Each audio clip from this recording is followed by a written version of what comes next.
ঠান্ডায় ঘরের মধ্যে যখন বসেছিলাম মেরে আঁটি শুটি, দেখলাম ঘরে আছে পাউরুটি।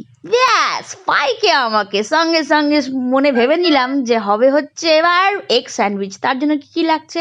এগ লাগছে, একটু গাজর মানে ক্যারট, আর একটুখানি হচ্ছে পেঁয়াজ মানে অনিয়ন। আর সেইগুলো আপনার আর যা মন চায় দিয়ে বসে থাকবেন। আমার এই তিনটেই জিনিস ছিল, তাই আমি এই তিনটে জিনিসই গ্রেট করে নিয়েছি। আর লাগছে মেয়োনিজ, আর লাগছে টমেটো সস, আর লাগছে অরিগ্যানো, চিলি ফ্লেক্স আর বাটার। ব্যাস একদম এই সব কিছু বাটির মধ্যে দিয়ে গ্রেট করা সব কিছু দিয়ে অরিগ্যানো, চিলি ফ্লেক্স, নুন, আর হচ্ছে গিয়ে আপনার একটুখানি ওই কে বলে ওইটা খাই, একটুখানি চিজ দিয়ে দিয়েছিলাম।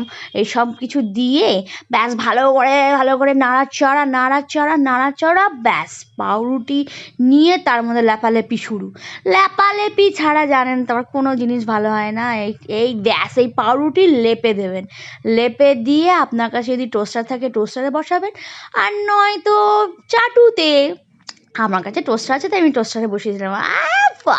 সুন্দরী রমণী একেবারে তৈরি, আর পাচ্ছি না, চললুম।